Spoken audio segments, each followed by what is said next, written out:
Hello and welcome to Natural Disaster Prepared, or NDP for short, with your host, Christian Hunt. The purpose of this podcast is to help my community here in Hawaii to be more prepared in the face of natural disasters.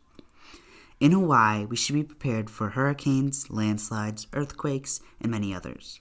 Today's topic will be about volcanic eruptions. On the Big Island of Hawaii, we have two active volcanoes, Kilauea and Mauna Loa. I'll be interviewing Mr. Chickering, middle school principal of HPA, who experienced a volcanic eruption living in Indonesia. My second guest is Lauren DeMint, whose family experienced the most recent Kilauea eruption in 2018. So let's begin. Now we'll have our first guest, Mr. Chickering, and he will be telling us a little bit about his time in Indonesia and his experience with that. Hello and welcome to the show. Thank you, Christian. Great to be here. All right, so tell me a little bit about your time in Indonesia. So, my time in Indonesia, I went to help start an international school there on the island of Bali.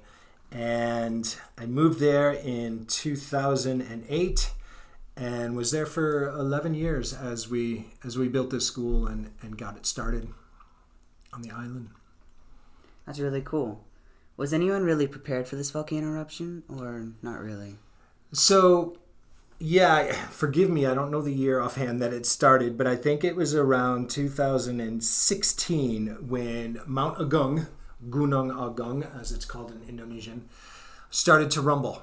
And no one was really expecting this volcano to start to rumble and erupt. It was really popular to hike. I hiked it myself. I have some great photos from the top of it. So it took everyone really by surprise. And once it started rumbling, people were starting to predict a catastrophic eruption.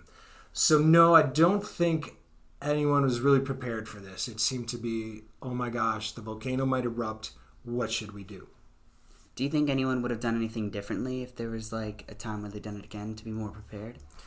You know, in hindsight, right, after you've gone through this and start looking at what we need to do to get ready for this, I think people could have been more prepared. I think, you know, one of the big things that people were worried about was the ash fallout. So the lava, the way this particular volcano erupted, wasn't really expected to splatter everywhere, but flows that could certainly destroy villages. So evacuating those villages was paramount.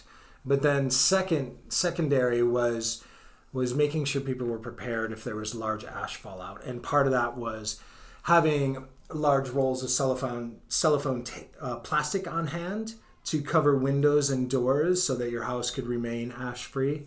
Having N95 masks so you could breathe while you're outside safely. And even goggles because they were burning your eyes. And so what we found is these things were in short supply, but also in short supply were places for the people who did need to evacuate their towns because of in blast danger zone to go and to be fed and to be housed in sanitary ways. So I think those are the two big components to make sure households have these supplies on hand, the masks, the cellophane plastic, the goggles, those kinds of things, extra drinking water to just make sure, okay, if we have to hunker down, we're safe. And then two, to have plans for evacuation routes for those towns and how you're going to protect these people and feed these people and keep it all sanitary. Wow, it seemed like it was very planned out after that. Well, yeah, so on the fly, you know, NGOs and the Indonesian government as well started realizing, oh my gosh, these are the things we needed. And people rallied and people donated clothes and people donated drinking water and people tried to get masks to everybody. But a lot of it was done in the, I don't want to say panic mode. It wasn't quite panic mode, but quite like, oh my gosh, this has to be done now and scrambled, right? Whereas it exposed, hey, if we had all these things in place beforehand, it could be like, okay, now we're moving into volcano preparedness mode. Make sure, you know, we have these roads open. Make sure that we have these gymnasiums or civic buildings where we're housing people ready. Make sure we have other families who can house people identified and do it a little more smooth than it was done instead of a completely reactionary, oh no, more of a response, okay, we know what to do, let's move into that mode. Well, that's good that you guys figured out how to do that. But how are you feeling as this was happening? Were you like really anxious or like Personally, I wasn't super anxious. I was only anxious in that, as a leader of a school, we had a lot of work to do to say, like, okay, what are we going to do if there's a day where the ash is too heavy? What are our parameters going to be to close the school? So there's a lot of anxiety in that, like creating those plans and policies. They're not easy in the best of times. They're really difficult when you have to do it now and still everything else is going on. So my anxiety was there. My anxiety wasn't for safety. We were blessed to be far enough away from the blast zone, both my home and the school, to where there wasn't immediate, life-threatening danger for that. And the prevailing winds actually went the other way. So we weren't even in the greatest danger zone for ash fallout. So there wasn't a real safety anxiety. It was more of getting our procedures in place, and B, dealing with the anxiety of families and teachers at the school who were more nervous about their personal safety. So I guess the answer is yes, there was anxiety on my part too. So were there any people that were like not doing anything because this volcano eruption's been said that it's going to happen for a really long time, and then it just stops and doesn't happen? There were some people for sure. There were people who lived in villages that were in the danger zone of the blast area who refused to leave and weren't worried about it. That definitely happened. There were people who were, on the west side of the island who definitely wouldn't really be affected by this, that only got involved to maybe help as they could for people who needed to evacuate. So there were definitely people who took it very lightly, and there were people who took it very seriously with a high level of anxiety. There were definitely people on both sides and everywhere in between of that thought process there. Well, I think that's all for now. Thank you for now, Mr. Chickering. So what we've learned from Mr. Chickering is that you should build your own preparedness box, have all your supplies in there, and so you can be ready for any disaster like this. And then don't just deal with the aftermath. You should have everything necessarily ready. Now it's time for our second guest, Miss Lauren DeMint. She got her house taken in a place called Eruption. Your experience with it? Yeah, it was back in 2018, and we were preparing as much as we could when we felt all the earthquakes that were hitting Pohoa pretty strong and consistently through that time. So we were kind of already in evacuation mode. Yeah, so no one knew the exact path, as you can't really predict exactly, where the path of the lava is going to go, even based on geography and all of that. It can suddenly change. So the area that kind of took out where we live, it was kind of a quick, within 24 hours notice that it's heading this way. And it's crazy that, even people who lived within maybe 100 feet from us, their place was fine. Lava never touched it. And so it just really mattered, I guess, the layout of the land, topography. Yeah. So it seemed like you said it was very quick. It was like a 24-hour notice. So you guys didn't really have much time to prepare, and no one was really that prepared. Yeah, we didn't exactly think it was heading our way that way. During that time, I think everyone was leading more towards it was heading through Kapoho. So just because of all the earthquakes that were hitting the area, our family kind of, we gathered the essentials, and luckily we had family that we could stay with in Hilo during that time. So most of our valuable items from our house were already kind of taken out, and we were already, sleeping and spending the night with family. So luckily, we weren't in danger with our lives directly with anything of it, even with such short notice. But, some of those more valuable things are the things that, you just can't move.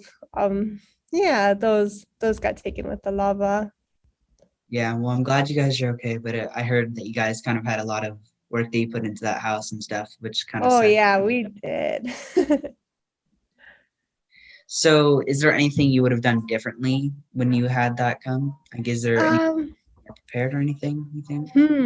I feel like we were pretty on it. Luckily, we have two young girls between, me and my husband. So I think me and my husband kind of worked as a team where, I stayed with them, in Hilo side with our family, and he kind of took on the responsibility of when it was safe and manageable to pack everything up. It wasn't the most organized, but in those times you kind of can't be. So it was really nice to kind of divide those responsibilities and, kind of see where things go. But in the end, it all worked out really well. Well, that's nice. So how long did this eruption last? Oh man, I'd have to look exactly at that number, but wasn't it like 3 to 4 months? I'd have to go back to exactly say, but the area that kind of swept out our house, it was moving really, really quick. So I would say from when we heard news of that fissure opening that kind of took out that whole Malamaki, Keahialaka area, I think it was hitting the shoreline within 24 to 48 hours. But as the lava kind of took on different paths, it did head Kopoho, so that entire flow lasted a while. But I'd have to double check on those exact dates. So what was your feelings while you were having this? Like, were you really anxious about it? Yeah, incredibly. It's funny. I remember a couple of days prior, maybe a week, talking with friends and being like, I don't think it's heading our way. We're good. Yeah. Our house isn't in the path. And then, I remember, when we got a phone call in the evening time being like, something new is happening. I think it's headed towards your house, and just feeling really scared and kind of like, lost at what you can do with something that's so immense, and you really don't have too much control or power over it. And then when we got the news that our house was taken, it was really devastating and extremely heartbreaking. As you mentioned earlier, we put so much of ourselves into planting trees, building our house. So it almost felt like losing a part of our family for sure, just because we really knew that area super well, and we're planning on raising our family there. But in those times you kind of just have to go through the grieving process, grow from it, and branch out and try new things. So as hard as it was, it also opened new doors and new opportunities.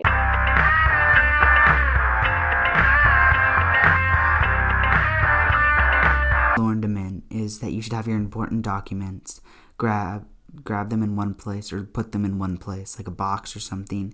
So if something like this does happen, you can just take that box and walk away with it, so you don't lose any of your important stuff, and have a plan so that you just don't have to figure it out on the fly and then possibly have something bad happen. An emergency mask or a damp cloth that you can hold over your nose, because that fog, if it gets into your eye, if it gets into your mouth, you're going to be in big trouble.